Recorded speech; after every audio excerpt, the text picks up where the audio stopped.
नमस्कार। राष्ट्रीय प्रस्तावना में आपका स्वागत है। प्रत्येक बच्चे के माता पिता को सबसे अधिक चिंता इस बात की होती है कि उनका बच्चा बड़ा होकर क्या करेगा और उसका करियर किस फील्ड में बनेगा। इसके साथ ही एक अन्य चिंता होती है पढ़ाई पर होने वाले खर्च को लेकर। अधिकतर लोगों को यह अनुमान नहीं होता कि उच्च शिक्षा जैसे डॉक्टर, इंजीनियर बनने या मैनेजमेंट या किसी अन्य फील्ड की पढ़ाई में कितना खर्च आएगा। इन्हीं सब बातों का समाधान लेकर आई है हैदराबाद की कंपनी इन्वेस्ट फॉर एडू, यानी एजुकेशन के लिए निवेश। आईटी सेक्टर में नौकरी कर रहे कुछ युवाओं द्वारा एक स्टार्टअप के रूप में शुरू की गई इस कंपनी के सीईओ हैं पीयूष अग्रवाल, जो खुद भी एमटेक शिक्षा प्राप्त हैं और कुछ वर्ष पहले तक दूसरी कंपनियों में नौकरी कर रहे पीयूष अग्रवाल और उनके साथ ही आज स्वयं अपनी कंपनी के माध्यम से लोगों को रोजगार प्रदान कर रहे हैं। राष्ट्रीय प्रस्तावना के संपादक और वरिष्ठ पत्रकार दिनेश कुमार गर्ग जी ने पीयूष अग्रवाल से खास बातचीत की। आप भी सुनिए कि बच्चों के करियर और उससे संबंधित निवेश के बारे में पीयूष अग्रवाल ने क्या बताया। नमस्कार, मैं दिनेश कुमार गर्ग हूं और आप देख रहे हैं राष्ट्रीय प्रस्तावना। राष्ट्रीय प्रस्तावना आज आपको हैदराबाद के एक स्टार्टअप के मैनेजिंग प्रवर्तक सीईओ श्री पीयूष अग्रवाल के पास ले चल रहा है। श्री पीयूष अग्रवाल जो कभी बीटेक और एमटेक करने के बाद मल्टीनेशनल कंपनियों में अपनी आजीविका और अपनी विद्या को सार्थक बनाने के लिए नौकरी करते थे, उन्होंने मार्केट से जब उनका इंटरेक्शन हुआ और मार्केट से सीखा और मार्केट की बहुत सारी चीज़ों को देख करके कुछ प्रेरणा उनको हुई और उन्होंने नौकरी छोड़ करके अब नौकरी देने का काम शुरू किया। उन्होंने रिस्क लिया। कहा जाता है कि नो रिस्क नो गेन। तो उन्होंने रिस्क लिया और नया स्टार्टअप शुरू किया। प्रधानमंत्री मोदी जी की प्रेरणा भी है कि लड़के नौकरी मांगने के बजाय, नौकरी ढूंढने के बजाय ज़्यादा से ज़्यादा नौकरी देने वाले बने। शायद कहीं से ये मैसेज उनके लिए प्रेरणा स्रोत रहा हो, मैं कह नहीं सकता क्योंकि इस संबंध में मेरी बात नहीं हुई। बहरहाल तो उन्होंने नौकरी देना शुरू किया और नौकरी ऐसे क्षेत्र में देना शुरू किया। स्टार्टअप उनका इस क्षेत्र का है जिस क्षेत्र में अभी भारत में हमारे ये पहली कंपनी मुझको समझ में आई। मैंने कंपनियों को, विज्ञापनों को मैं ध्यान से देखता हूँ। इस तरह के स्टार्टअप की, इस तरह के कार्य के विज्ञापन मैंने अखबारों में नहीं देखे हैं या सोशल मीडिया में इस तरह के विज्ञापन आए भी नहीं हैं, मेरी जानकारी में भी नहीं है। हम हैं हैदराबाद के फाइनेंशियल डिस्ट्रिक्ट हाईटेक सिटी के समीप एक रेजिडेंशियल कॉलोनी है जो पॉश लोकल रेजिडेंशियल कॉलोनी है, जिसको माई होम विहंगा कहते हैं। और पीयूष अग्रवाल जी वहीं पे ब्लॉक 20/701 में रहते हैं। मेरी चांस मुलाकात इनसे कल एक बच्चों के कार्यक्रम में हुई, जहाँ पे कार्यक्रम के आयोजक ने मेरा इनसे परिचय कराया और कहा कि ये बीटेक और एमटेक करने के बाद मल्टीनेशनल कंपनी छोड़ करके अब खुद की कंपनी इनकी है। परिचय में मैंने पूछा कि, तो इन्होंने बताया कि मेरे यहाँ 150 लोग रोजगारशुदा हैं। तो मुझे आश्चर्य हुआ और फिर अपने जो बताया अब इनके मुँह से ही हम सुनते हैं। आप मिलिए श्री पीयूष अग्रवाल जी से। नमस्कार दिनेश जी, इस अपॉर्चुनिटी के लिए बहुत बहुत धन्यवाद कि हम हमारी कंपनी इन्वेस्ट फॉर एडू में जो काम कर रहे हैं उसके बारे में सबको बता सकें। तो जैसा कि आपने कहा, नहीं, सबसे पहले तो आप ये बताइए कि आपने अपने परिवार को और अपने करियर को रिस्क में डालकर कैसे डिसाइड किया कि एकदम से नए क्षेत्र में जिसकी कोई अवधारणा ही हमारी सोसाइटी में नहीं है, उस क्षेत्र में स्टार्टअप शुरू करने की और उसमें काम करने की, कैसे आपके दिमाग में ये बात आई? देखिए, इसमें कोई एक चीज़ नहीं है, ये बहुत सारी चीज़ों का समावेश है। इसके कारण मैंने अपने कुछ मित्रों के साथ ये स्टेप ले पाया। हाँ। सबसे पहले मेरे परिवार का सबका बेसिकली सपोर्ट था, कि जिसमें जब मैंने बोला कि मैं कुछ अपना करना चाहता हूँ तो मेरे परिवार ने मुझे सपोर्ट किया। उसके बाद हम एक ग्रुप ऑफ फ्रेंड्स जो कि एक ही सोच रखते हैं कि हमको क्या करना था, तो हम एक ग्रुप ऑफ फ्रेंड्स साथ में आए और हमने डिसाइड किया कि हम इस फील्ड में आगे बढ़ना चाहते हैं। जब हम ये सब चीज़ें सोच रहे थे तो हमने बहुत सारे आइडियाज़ इवैल्यूएट किए कि कौन सी चीज़ ऐसी है जिसको हम एक अच्छा बिज़नेस बना सकते हैं और जिससे हम समाज में एक चेंज और ये बदलाव भी ला सकते हैं। तो जब हमने ये सारी चीज़ें सोची तो हमें लगा कि एजुकेशन एक ऐसी फील्ड है जिससे हम समाज में बहुत बदलाव ला सकते हैं, और एक एजुकेशन एक ऐसी फील्ड है जिसको एक अच्छा बिजनेस भी खड़ा कर सकते हैं। फिर हमने वो देखा कि हम एजुकेशन में ऐसा क्या नया करें जो कि अभी तक नहीं है, जिससे हम अपनी एक पहचान बना सकें और एक इम्पैक्ट भी बना सकें। तो जब हमने ये सारी चीज़ें देखी तो हमने बेसिकली 2 मूलभूत प्रॉब्लम्स आइडेंटिफाई की। उसमें पहली प्रॉब्लम थी कि बच्चे अपने पोटेंशियल तक नहीं पहुंच पाते, और दूसरी प्रॉब्लम हमें ये लगी, मतलब जो उनकी जन्मजात क्षमता है, जो उनकी रुचियां हैं, जिससे वो आउट स्मार्ट कर सकते हैं अन्य लोगों को, उसको नहीं पा पाते। हाँ, एजुकेशन प्रणाली की वजह से, या जो परंपरा है पढ़ाने की। हाँ, या फिर बहुत सारे और भी बहुत सारे भौतिक पैरामीटर्स हो सकते हैं जिनके कारण वो वहाँ तक नहीं पहुँच पाते हैं। और हमने वही सारे पैरामीटर्स का अध्ययन किया, और उसके बाद हमें लगा कि उसमें एक बहुत ही प्रोमिनेंट फैक्टर फाइनेंशियल प्लानिंग का भी है। तो हमने ये देखा कि जब पेरेंट्स हैं इंडिया में, जनरली पेरेंट्स कभी भी अपने बच्चों की पढ़ाई के लिए सेव नहीं करते हैं। वो अपने बच्चों की शादी के लिए सेव करेंगे, वो घर बनाने के लिए सेव करेंगे, अपने रिटायरमेंट के लिए करेंगे, लेकिन 30% पेरेंट्स भी अपने बच्चों की एजुकेशन के लिए प्लान नहीं करते हैं फाइनेंशियल। तो जब हमने वो एजुकेशन के अवेयरनेस का प्रॉब्लम और ये फाइनेंशियल प्लानिंग का प्रॉब्लम को साथ में लाए, तब हमें एहसास हुआ कि ये एक बहुत अच्छा सॉल्यूशन लेके हम अपने पूरी जनता के पास जा सकते हैं। और ये एक अच्छा सॉल्यूशन हो सकता है जिसमें हम बच्चे के लिए पहले ये आइडेंटिफाई करें कि इस बच्चे के लिए उसके पोटेंशियल तक पहुंचने के लिए क्या चीज़ सबसे अच्छी है, और उनके माता पिता के लिए वो ऐसा क्या करें फाइनेंशियल प्लानिंग के लिए पहले से, ताकि फाइनेंशियल प्लानिंग के कारण, या मुझे समझ लीजिए कम फाइनेंशियल प्लानिंग के कारण बच्चे अपने पोटेंशियल तक नहीं पहुंच पाए, ऐसा प्रॉब्लम नहीं हो। तो ये दोनों प्रॉब्लम का समावेश का जो बेसिकली समाधान है वो इन्वेस्ट फॉर एडू है, जिसमें हम जो स्टार्टिंग पॉइंट करते हैं वो ये करते हैं कि अपन हर दिन ये बोलता है कि हर बच्चा यूनिक होता है।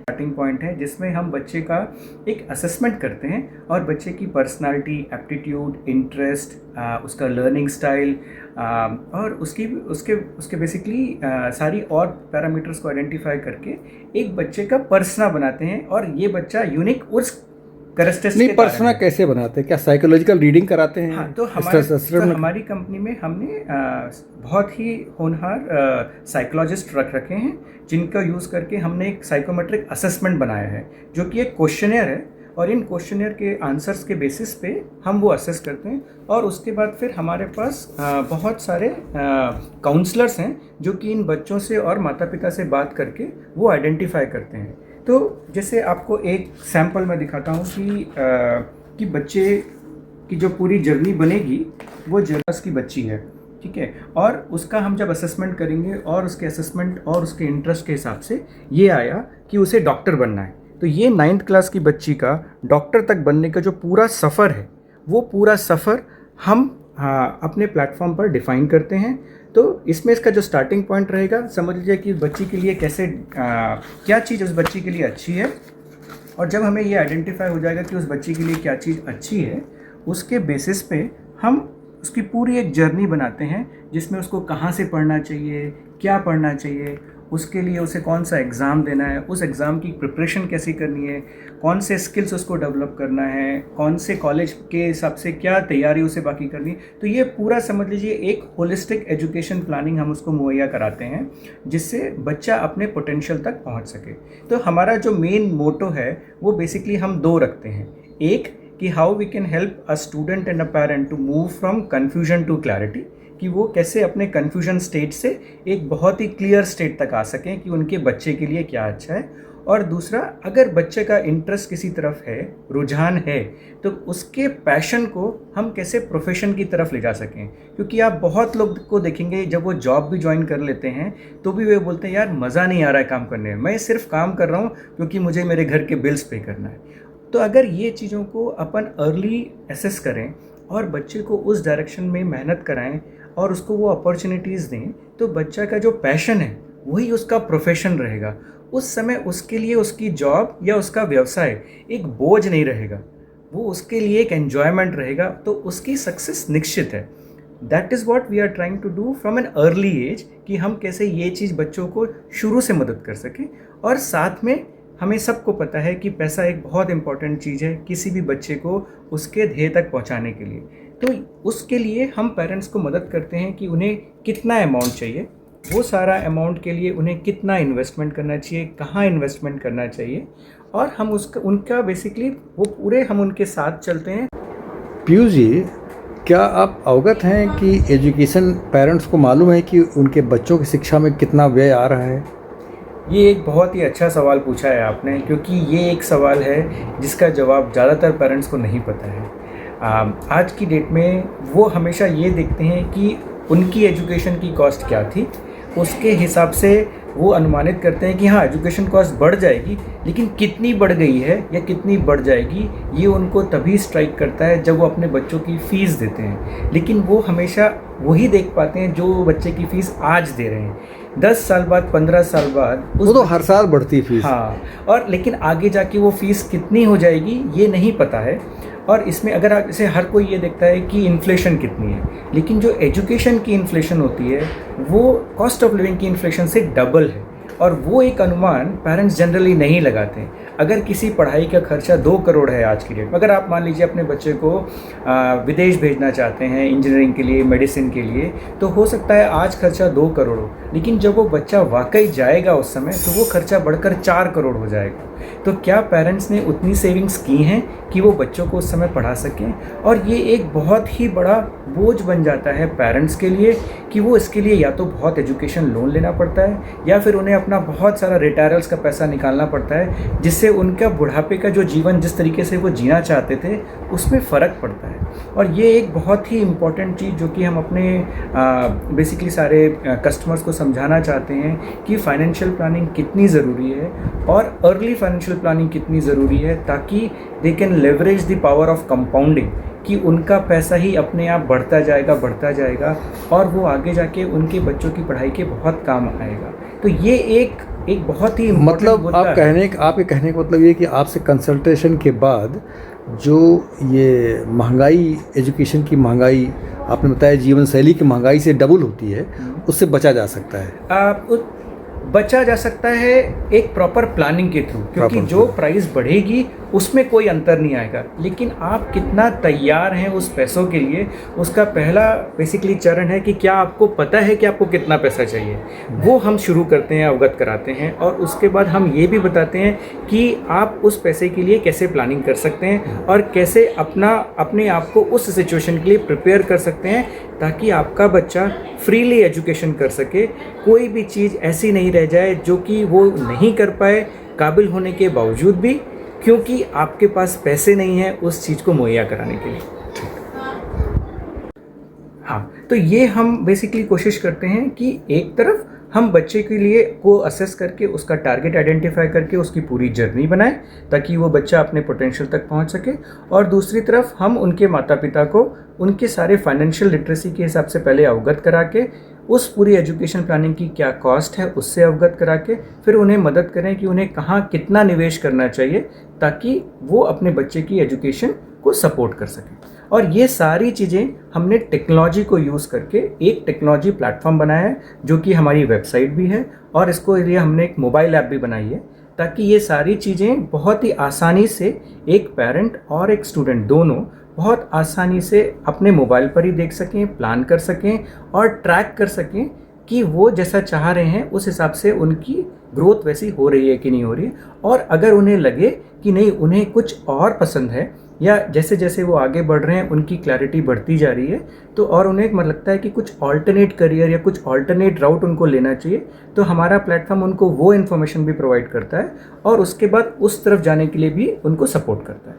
क्या कुछ व्यय आता है, कितना व्यय आएगा इसमें आपके साथ जुड़ने में, आपसे मार्गदर्शन लेने में? तो ये डिपेंड करता है कि वो हमसे कितनी सुविधाएं ले रहे हैं।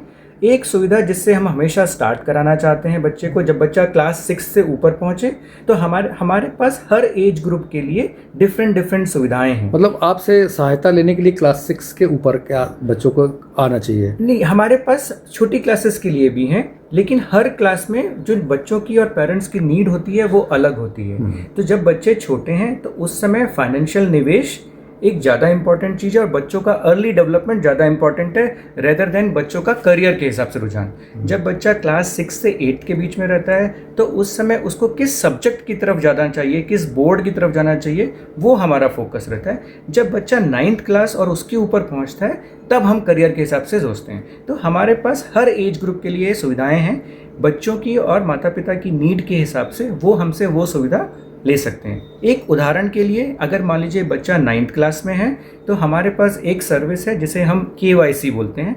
तो हम KYC की परिभाषा थोड़ा बदलना चाहते हैं। हम KYC की परिभाषा चाहते हैं कि नो योर चाइल्ड के। तो ये बेसिकली एक सुविधा है जिसमें हम एक साइकोमेट्रिक असेसमेंट करते हैं और हमारे एक बहुत ही अनुभवी काउंसलर के थ्रू एक काउंसलिंग कराते हैं, जिससे हमें बच्चों के बारे में पता चलता है, उनका एक पर्सना बना सकते हैं और उनके लिए आगे क्या अच्छा है उसका एक ब्लूप्रिंट हम पूरा बना के देते हैं। उसके बाद ये पेरेंट्स की और बच्चों की नीड के हिसाब से वो हमसे डिफरेंट सुविधाएं ले सकते हैं। वो हमारा ईयरली प्लान ले सकते हैं, वो हमारी एक और सर्विस ले सकते हैं, या हमसे बहुत लंबे समय के लिए भी जुड़ सकते हैं। तो हम उनका एक ब्लूप्रिंट बनाते हैं और उस ब्लूप्रिंट में वो कितनी सुविधाएं हमसे लेना चाहते हैं वह उस हिसाब से रहेगा। ये आपकी सुविधा ऑल ओवर इंडिया है? हमारी सारी सुविधाएं ऑनलाइन अवेलेबल हैं। हमारे पास इस समय हमारे प्लेटफॉर्म पे लगभग 75,000 से 80,000 बच्चे हैं और ये इंडिया के लगभग 1000 शहरों से हैं। तो that basically tells the penetration that we are able to do it across India, जो वो हमारी ऑनलाइन सुविधाओं का बेसिकली उपयोग कर रहे हैं। ठीक है, तो क्या लखनऊ में या उत्तर प्रदेश में भी यह सुविधा आपके बच्चे उठा रहे हैं? हाँ, हमारे पास वहाँ से भी हैं बच्चे जो कि हमारी सुविधाएं उठा रहे हैं, और ये बच्चे अलग अलग एज ग्रुप के हैं और अलग अलग एज ग्रुप के हिसाब से उन्होंने करस्पॉन्डिंगली हमसे वो सुविधाएं ली हैं। चलिए, ये तो इस तरह से आपने टेक्नोलॉजी से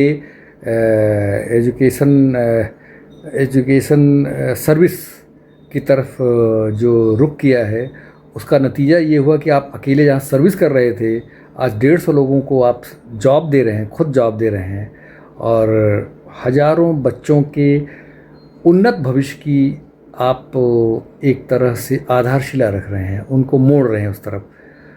ये आपका कार्य देश को कहाँ कितनी दूर तक चलेगा, इसका भी कोई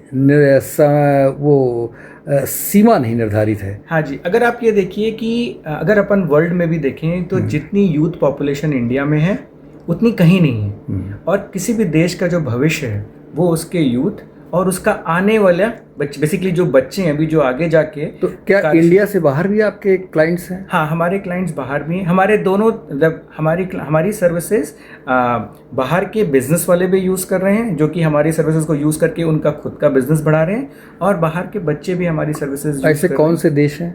हमारे पास US से क्लाइंट है, हमारे पास दुबई के क्लाइंट हैं, हमारे पास कीनिया के क्लाइंट हैं, ऑस्ट्रेलिया के क्लाइंट हैं। तो ये सारे देश हैं जो कि हमारी सर्विसेज यूज़ कर रहे हैं। This way you are going a global service provider. हाँ, so we are going global service provider, क्योंकि बच्चों की जो मानसिकता का अध्ययन है और उसके हिसाब से क्या करियर क्लस्टर्स हैं, वो सारी चीज़ें बहुत सारे कॉमन हैं अक्रॉस दी ग्लोब। तो हमने उतने सारे ग्लोबल रोल्स सोच रखे हैं ताकि वो ऐसा नहीं रहे कि वो इंडिया में क्या आता है, क्योंकि इंडिया के बच्चों के लिए भी हम ये देखते हैं कि आने वाले समय में कौन से इमर्जिंग स्किल्स हैं, आने वाले समय में कौन से इमर्जिंग करियर हैं। और अब बहुत सारी चीज़ें ऐसी हैं जिसमें इंडिया बाकी सारे देशों से अग्रणी है।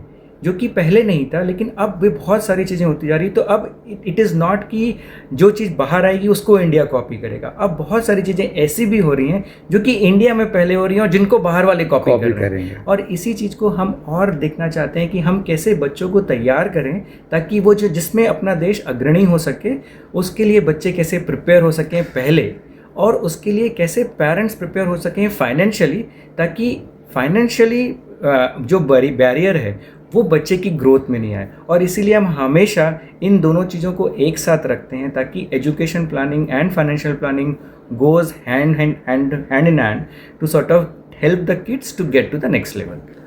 ओके, तो इस तरह से आपने देखा कि पीयूष अग्रवाल ने अपनी यात्रा दुर्ग के BIT से शुरू की, जहाँ से उन्होंने बीटेक की डिग्री ली और गोल्ड मेडलिस्ट होकर के निकले, वहाँ से गोल्ड मेडल लेकर निकले। फिर उन्होंने बेंगलोर के IIIT से एमटेक किया और एमटेक करने के बाद फिर IBM 2004 में उन्होंने IBM कंपनी ज्वाइन की। फिर हुआबे में काम किया और उसके बाद रैंस्टेड में काम किया, फिर पैराक्सेल में काम किया। और वहीं पे काम करते करते उनका मार्केट रिसर्च और मार्केट इंटरेक्शन था, वहाँ से उनको जानकारी हुई कि भारत को कुछ क्षेत्रों में अभी कोई सर्विस देने वाला नहीं, भारत उन क्षेत्रों में